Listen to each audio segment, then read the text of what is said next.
Hi guys, it's Quinn here, and as always, if you appreciate my content, consider hitting the like button. It's the only way the YouTube algorithm really notices me.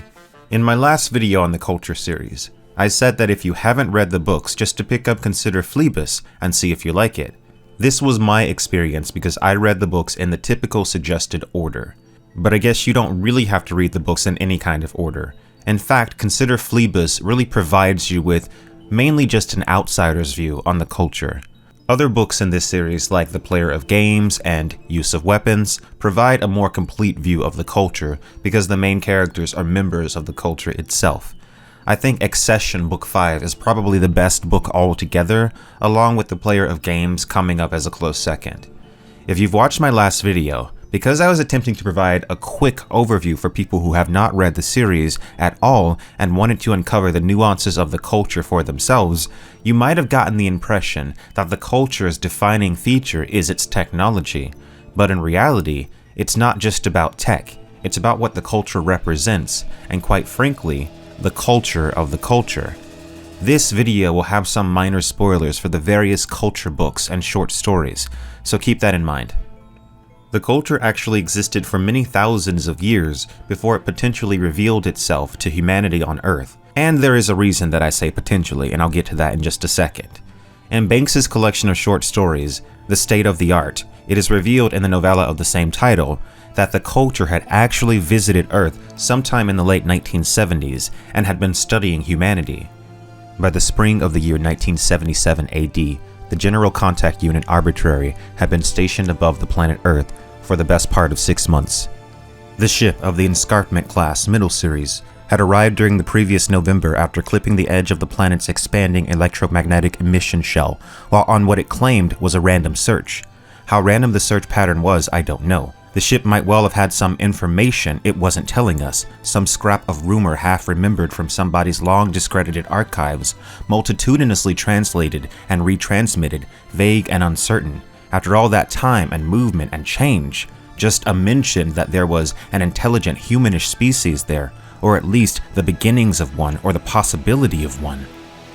This being said, it's not exactly clear where exactly the humans of Earth actually fit into the culture. The culture may have made contact with the humans of Earth and assimilated them, but it is never stated when or if this happened. In fact, it is not clear if any humans descended from those of Earth are part of the culture at all. This implies several things. The humans of the culture and the humans of Earth could share a common ancestor. Perhaps the Earth humans had been seeded there. In the State of the Art, the Earth humans are described as human-ish, meaning not quite human as far as the culture was concerned. This indicated that the humans of Earth were still evolving and had not quite yet reached the level of humanness that was familiar to the culture. In his published essay, A Few Notes on the Culture, Banks mentions that the culture was originally formed from a collection of about 8 humanoid species, approximately 9,000 years before the modern culture age. These original groups allied in order to gain independence from the governmental and political structures in which they had themselves evolved from. In the book The Hydrogen Sonata, it is mentioned that the original suggested name for the newly formed group was the Aliens, but ultimately they chose the culture instead. In the book To Look Windward, which is basically a sequel to Consider Phlebas, though they weren't published back to back, it mentions that by the 22nd century, there were about 31 trillion citizens of the culture, scattered widely through the galaxy on ships, planets, but mainly orbitals. Similar to, but not exactly the same as, the Ringworld in Larry Niven's series. The culture didn't really like to terraform planets because they were more interested in preserving things rather than destroying them. The book's surface detail confirms that there are at least 50 billion citizens of the culture by the 29th century. For the trillions of biological life forms of the culture, death was sometimes avoidable altogether. They were genetically perfect, essentially possessing no defects. They could live up to 400 years, all the while experiencing none of the effects of aging until the very end. And those who did not wish to die at all could be rejuvenated, or essentially live an eternity in one of the culture's storage facilities, as mentioned in the book Accession. But these were far from the only options. Every culture habitat, whether it was an orbital or other large structure, a ship, a rock, or a planet, possessed storage facilities. Storage was where some people went when they had reached a certain age. or if they had just grown tired of living. It was one of the choices that culture humans faced towards the end of their artificially extended 3.5 to 4 centuries of life. They could opt for rejuvenation and/or complete immortality. They could become a part of a group mind. They could simply die when the time came. They could transfer out of the culture altogether, bravely accepting one of the open but essentially inscrutable invitations left by certain elder civilizations. Or they could go into storage with whatever revival criterion they desired. Some people slept for, say, 100 years at a time, and then lived a single day before returning to their undreaming, unaging slumbers. Some wanted to simply be woken after a set time had passed, to see what had changed while they had been gone. Some desired to come back when something especially interesting was happening, content to leave that to the judgment of others.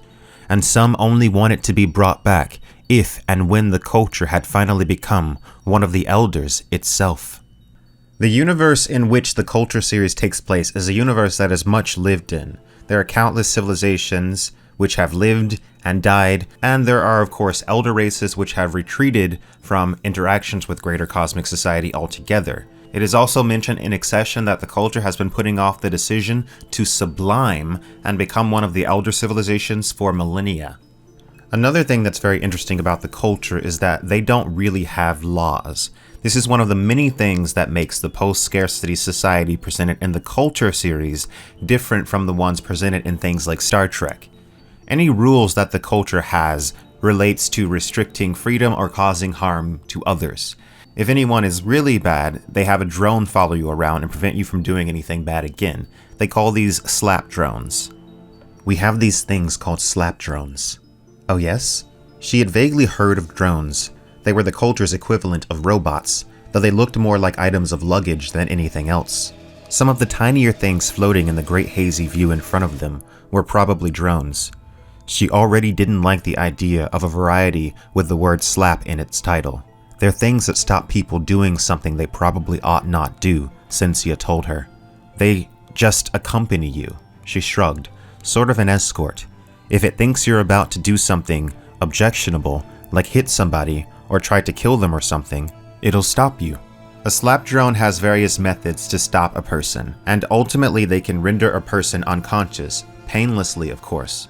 The drones also have the capability to read minds if necessary, though this is considered taboo.